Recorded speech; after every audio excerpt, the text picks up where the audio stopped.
ನಮಸ್ಕಾರ ಪ್ರಿಯ ರೈತ ಬಾಂಧವರೇ, ಪ್ರಿಯ ಅನ್ನದಾತರೇ. ಈ ದಿನ ನಾನು ಕುಂಬಳ ಪ್ಲಾಟಿಗೆ ಕರ್ಕೊಂಡ್ಬಂದಿದ್ದೀನಿ. ಇವರು ಮಿಸ್ಟರ್ ಸಿದ್ದಪ್ಪಣ್ಣವ್ರು ಅಂತೇಳಿ. ಇವರು ನಮ್ಮದು ಭೀಷ್ಮ ವೆಲ್ಕಮ್ ಕಂಪ್ನಿದು ಭೀಷ್ಮ ಕುಂಬಳ ಬೆಳೆದಿದ್ದಾರೆ.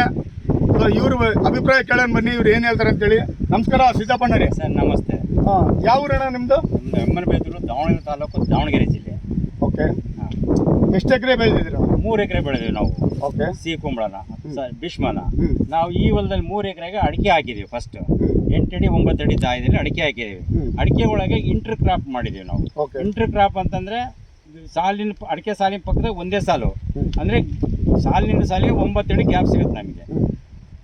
ಈಗ ಮೊದಲು ಏನಾಯ್ತು, ಒಂದು ವಾರದ ಮೊದಲೇ ಒಂದು ಸ್ವಲ್ಪ ಊರಿದ್ವಿ, ಮಳೆ ಬಂತು, ಅದೊಂದು 3/4 ಎಕರೆ ಬೇರೆ ಆಗ್ತದು. ಅದೀಗ ಆಲ್ರೆಡಿ 9 ಟನ್ ಬಂದಿದೆ, ಕಟಾವು ಮಾಡಿ ಕಳಿಸ್ಬಿಟ್ಟಿದ್ವಿ. 10,000 ರೂಪಾಯಿದಂಗೆ ರೇಟ್ ಕೊಡೋದ್ವಿ, 95,000 ರೂಪಾಯಿ ರೇಟ್ ಹಾಕಿ ಸಿಗತ್ತೆ. ಆ ನಂತರ ಇನ್ನು ಮಿಕ್ಕಿದ್ದು 2/4 ಎಕರೆ ಜಮೀನಿನಲ್ಲಿ ಈಗ ಆಲ್ರೆಡಿ ಕಟಾವಿಗೆ ಬಂದ್ಬಿಟ್ಟಿದೆ. ಮಳೆ ಹಿಡ್ಕಂದ್ರದ್ರಿಂದ ಸುಮ್ಮನಿದವಿ. ಈಗ ಹೊಲದಲ್ಲಿ 12 ರೂಪಾಯಿ ಕೇಳ್ತಾ ಇದಾರೆ ಕುಂಬಳಕಾಯಿ, ಇನ್ನು ಕೊಟ್ಟಿಲ್ಲ. ಇದು ಎಷ್ಟು ಟನ್ ಆಗ್ಬೋದಣ್ಣ? ಇದು ಸುಮಾರು ಒಂದು 22 ಟನ್ ಆಗ್ಬೋದು ಅಂತ ನಿರೀಕ್ಷಣೆ ಐತಿ.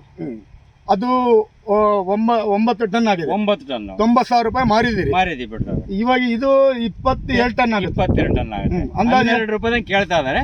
ಸುಮಾರು 2 ರಿಂದ 2.5 ಲಕ್ಷ ರೂಪಾಯಿಗೆ ಗೊತ್ತಾಯಿಲ್ಲ.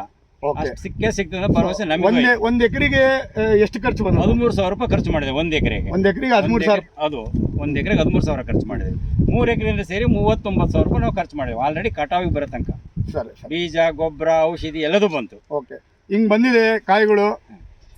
ಭೀಷ್ಮ ಅಂತೇಳಿ, ವೆಲ್ಕಮ್ ಕಂಪ್ನಿದು ಭೀಷ್ಮ.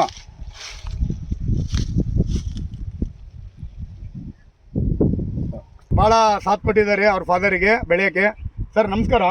ಸ್ವಲ್ಪ ನಮ್ದು ಭೀಷ್ಮದ ಬಗ್ಗೆ ನಿಮಗೆ ಏನು ಅನಿಸ್ತದೆ ಅದನ್ನ ಹೇಳ್ರಿ ಸರ್. ಭೀಷ್ಮ ಕ್ವಾಲಿಟಿ ಮತ್ತೆ ಆನಂತರ ಅದರ್ ಕ್ವಾಲಿಟಿಗೆ ವ್ಯತ್ಯಾಸ ನೋಡ್ಕೊಂಡ್ಬಿಟ್ರೆ ಅದಕ್ಕೂ ಏನಾಗುತ್ತೆ ಅಂದ್ರೆ ಪರ್ಚೇಸಿಂಗ್ ಟೈಮಲ್ಲಿ ಕಾಯಿ ಇದು ಶೈನಿಂಗ್ ಬರುತ್ತೆ, ಒಳಗಡೆ ಫ್ರೂಟಿಂಗು ಕೂಡ ಫುಲ್ ಬರುತ್ತೆ. ಓಕೆ. ಬೇರೆದೆಲ್ಲ ಏನಾಗುತ್ತೆ ಅಂದ್ರೆ ಸಿಪ್ಪೆ ಕಟಾವು ಭಾಳ ಬರುತ್ತೆ. ಓಕೆ. ಹಾಗಾಗಿ ಇದು ಫುಲ್ ಸೈಜ್ ಬರೋದ್ರಿಂದ ರೈತರಿಗೆ ಆದಾಯಕ ಬೆಳೆ ಮೇನ್ ಆಗಿ. ಯಾಕೆಂದ್ರೆ ತೂಕ ಬರುತ್ತೆ. ಫುಲ್ ಫ್ರೂಟ್ ಬಂತಂದ್ರೆ ಮಾಮೂಲಿ ಎಲ್ಲ ರೈತರಿಗೂ ಕೂಡ ತೂಕ ಬಂತಂದ್ರೆ ಆಬ್ವಿಯಸ್ಲಿ ರೇಟಲ್ಲಿ ಕೂಡ ಅನುಕೂಲ ಆಗುತ್ತೆ. ಹಾಗಾಗಿ ಈ ನಂತರ ಇದು ಫ್ಲಾಟ್ ಐಟಮ್ ಏನಿದೆ ಅಲ್ಲ ಬ್ಯಾಕ್ ಸೈಡ್ ಅಲ್ಲಿ, ಈ ಬ್ಯಾಕ್ ಸೈಡ್ ಅಲ್ಲಿ ಕೆಲವೊಂದು ಕಂಪನಿವು ಫ್ಲಾಟ್ ಬರುತ್ತೆ ಪೂರ್ತಿ. ಓಕೆ. ಹಾಗಾಗಿ ಪರ್ಚೇಸಿಂಗ್ ಮಾರ್ಕೆಟ್ ಅಲ್ಲಿ ಓಡೋದಿಲ್ಲ ಅದು. ಯಾಕೆಂದ್ರೆ ತೆಗ್ಗಿರೋದ್ರಿಂದ ಅವು ಫ್ಲಾಟ್ ಬರೋದ್ರಿಂದ ಓಡೋದಿಲ್ಲ. ಇದು ಫ್ಲಾಟ್ ತೆಗ್ ಬರೋದ್ರಿಂದ ಕಾಯಿ ಡಿಮ್ಯಾಂಡ್ ಕೂಡ ಇದೆ, ಫಾಸ್ಟ್ ಮೂವಿಂಗ್ ಕೂಡ ಇದೆ ಕಾಯಿ. ಆ ನಂತರ ಇಳುವರಿ, ಫಸ್ಟ್ ಆಫ್ ಆಲ್ ಹೇಳ್ಬೇಕಂದ್ರೆ ಇಳುವರಿ ತುಂಬಾ ಚೆನ್ನಾಗಿದೆ. ಭೀಷ್ಮ ವೆರೈಟಿ ಎಕರೆಗೆ 10 ರಿಂದ 12 ಟನ್ ತನಕ ಬರುತ್ತೆ. 3/4 ಎಕರೆಗೆ ನಾನು 9 ಟನ್ ತೆಗೆದಿದ್ದೀನಿ. ಸೊ ನಮಸ್ಕಾರ ಪ್ರಿಯ ರೈತ ಬಾಂಧವರೇ, ಪ್ರಿಯ ಅನ್ನೋದಂದ್ರೆ ಇವರು ರಾಜೇಶ್ ಅಂತೇಳಿ.